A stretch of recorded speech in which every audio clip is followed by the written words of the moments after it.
Welcome to Track Tested Motorsports. My name is Jag, and I'm an intermediately skilled track day driver. Yeah, I would say borderline advanced. Borderline advanced, okay. And I'm Boris. For those of you new to this, to our YouTube channel, Track Tested Motorsports, I've got 20 plus years of experience of being a certified Porsche fanatic and a car enthusiast, which included about a 5-year stint in racing, and the rest of the time I've been instructing at driving schools, which is how I met Jag. Yeah, and Boris is my instructor, and as Boris mentioned, the point of this channel is to get the everyday driver out at the track event. Maybe you don't need to go out there, but check out the other videos. But Boris, what is this car we have? And I think we have a Porsche problem because this is our 3rd or 4th Porsche in a row. I know, it seems that way. We started off with that 997 GT3, and then we shot that video on my personal 981 Boxster. And so here we are. This is the 991.2 GT3.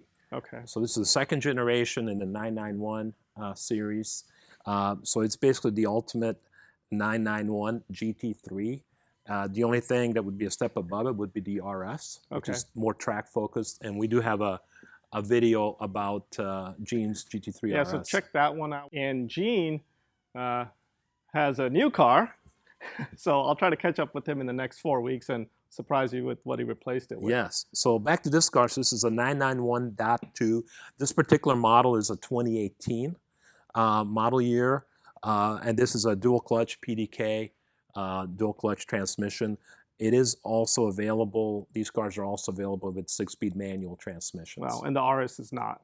RS is strictly PDK. I think I found my favorite GT3 then, Yeah. if it comes in a manual. You love manuals, and I share your passion for manuals myself.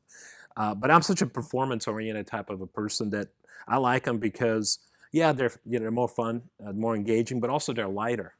And if there's 2 things I talk about too much, it's probably lightness and safety. And speaking of lightness, this car is actually fairly light for as big as it is. Yeah, and something I noticed between the RS and this one is, for example, the decals, or these are actually emblems, but even on the rear trunk, compared to the RS, they're like stickers or decals, right? Yeah. Porsche goes so far as to even replace the emblems with decals, and the glass gets thinner on the RS. Yeah, the handles, I see these are actual handles compared to the cloth ones, right? The straps. Yeah. So this is more street focused. This is a car you can drive comfortably on the street every day. I would probably get mine with the Sport Plus seats, not the racing buckets. Yeah, these do give you better grip in the corners. They hold you better, but they are more difficult to get in and out of and have less adjustability. Yeah, I think looking at the daily driver, I mean, if you're doing, if you have the RS and you're tracking that all the time, that's great. But I think if this would be the great daily driver. And, me getting out of these carbon seats are a bit difficult even at my age. Yeah, so you can imagine how I feel when I have to get out. So, but yeah, it's an amazing car. I had the opportunity to drive this car at Road America for a few laps. And, it didn't require, let me put it this way, it's actually too easy to go fast in these modern GT3s or GT4s or GT4 RSs, because the engines are so well tuned and they're so well matched to the transmission, and the transmission is so precise that it is just too easy to go fast. Yeah, I think your student Ralph, which we'll try to get him on the channel as well, he was driving this car on track, and I think he just left it in drive. He didn't even use the paddles, right? Because the car was doing a lot of the shifting properly. Exactly, but it was also Ralph's first time on the track. Yeah. So he was overwhelmed enough with so much to learn, as you know yourself, especially at Road America. And we also have video about that experience. Yeah, take a look at that. It's Ralph and Boris' student, and we'll try to get his track monster on this channel as well. That's right. So back to the car. So I mentioned that this is the model that arrived after the 997, which is one of my personal favorite GT3s because it's lighter, it's narrower, it's easier to work on, 5-lug wheels. Yep. So let's talk about differences. So aside from more power, which you always get with Porsches each year, we also have center lock wheels, And those are easy to take off. You don't need well, they're special super tip? easy to take. You know, there's a saying in racing: why use 5 bolts when one will do, or 5 lug nuts when one will do? But in racing, they have a team, and they have those guns. Yep. But for a do-it-yourselfer like you or me, this actually becomes problematic because you have to have special tools to do it, as Gene does. Yep. So you know, it looks pretty cool and racy, but I prefer the 5 lug wheels. This particular car has a lot of options on it. You know, some are obvious. You know, like the stripe kit on it.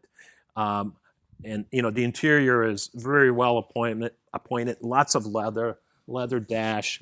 We already talked about the seats. I mean, I'm sure this particular model, the way it's equipped, it probably was close to $200,000. Yeah, the color's unique too. I don't think I've seen this color before. Yeah, I believe this is the Gulf Blue. Okay. Usually you'll see it in combination with the orange stripes. Yep. So this is a bit unusual. I think the buyer here wanted to match the silver of the wheels. That's my guess. All right, we already talked about the horsepower. And yeah, as big as this car is, I don't know if I mentioned the weight, it's about 3,150 pounds. Wow. Which, you know, it sounds like a lot, but in today's world, that's actually pretty light. And that's something that Porsche has always been able to achieve, even with all the advances they've done.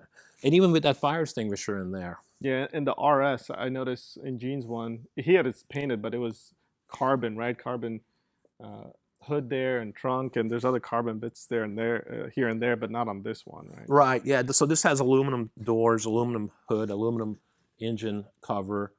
Yeah, in an RS, those are all carbon fiber, and I think the roof is carbon fiber as well, Yeah. but not in this one. Remember, this car is designed more for street use, so it's designed to be quieter and more comfortable than Now, the what's the RS. price difference between the RS and the So- GT3 and the GT3 RS? So yeah, I believe that back in 2018, these started around 150, 160.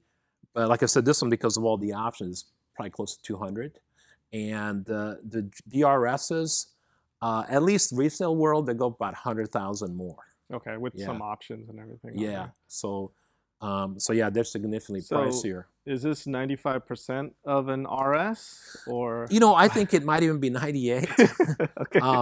But you know, part of the mystique with the RS is that there's an old saying there too, that if you can buy an RS, you do it. Yep. They always appreciate in value, you know, you get some pieces that are unique, but the production numbers are much lower. Mm. It's because fewer are made. You know, It's rare. Yeah. that gives it that rarity, and the price. That's why that price difference is so large. You know, around $800,000. But when it comes to performance, you know, 500 horsepower. I believe this engine is the same power as a 2016 GT3 RS.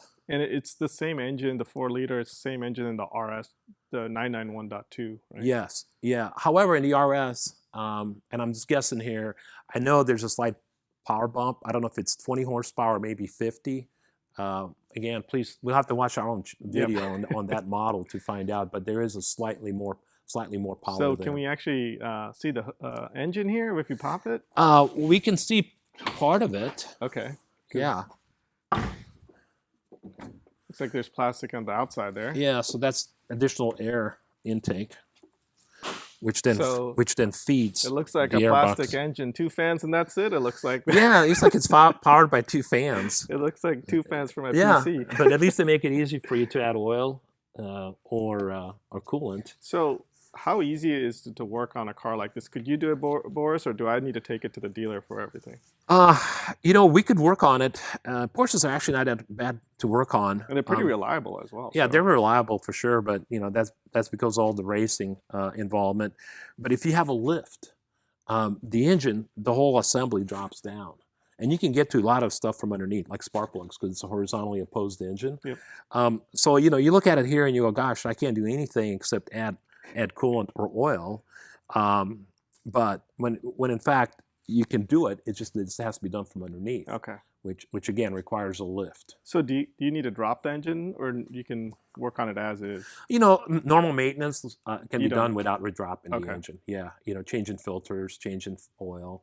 But if you're owning a car like this, I'm sure you're going to bring it to the dealer to take care of it. Yeah, I think most I think you and I would probably work on it a bit, but well, even I wouldn't be able to change the brake fluid on this car because I don't have the tools to remove those center lock okay, wheels. maybe not. Yeah. Yes. Anything else that stands out that we want to talk about here? Oh, actually, what is the lineup for 911s? I'm not, because there's Carreras, there's turbos, there's GT3s. Like, how does that work? Yeah, I'd have to count up all the different variants, but yeah, it starts off with the Carrera, or base 911. Then there's a Carrera S. There's a Carrera 4, which is all-wheel drive, whereas the first two I mentioned are rear-wheel drive only. And then there's Carrera 4S. There's a Targa. There are cabriolets. They're both available in either or rear-wheel drive or all-wheel drive versions. Okay. And then there is D-Turbo, which is all-wheel drive with lots of horsepower. I think it's around 650. Then there's, of course, the GT3, GT3 RS, and the GT2 RS, which is now up to 700 horsepower. Wow. So what's the top dog? Is it the Turbo S or the GT2? So that's not a simple answer either, because it depends what you're going to do. Okay. Are you going to trailer it to the track and drive it at a track like Daytona? Are you going to drive it from here to Daytona Beach to visit your family? Are you going to drive it to Daytona Beach and then go to the track? So if money wasn't an option, you'd have to know what my preferences are or what I'd use the car for to select. Right, because if you wanted to drive it from here to Daytona Beach, for example, and we're here in the Midwest, that's quite a long trip. And although it can be done, it wouldn't be very comfortable in GT3 RS or a GT2 RS. Yep. Because they're quite noisy and the seats aren't adjustable. So I would recommend a Turbo or a Turbo S.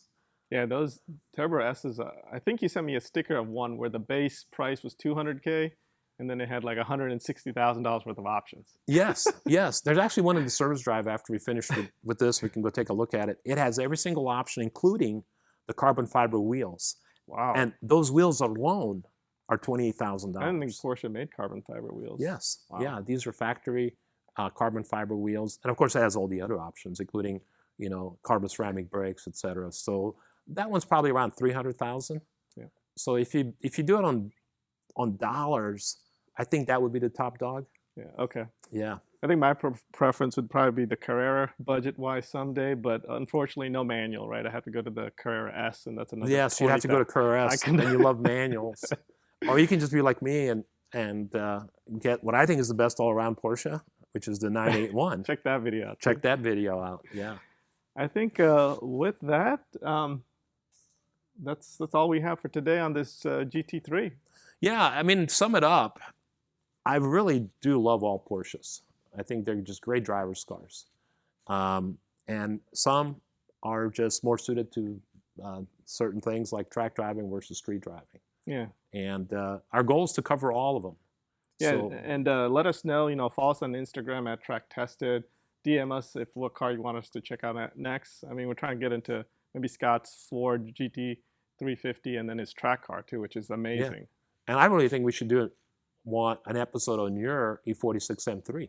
That's next. Yes. Until next time, my name is Jag. And my name is Boris. And we'll catch you next time.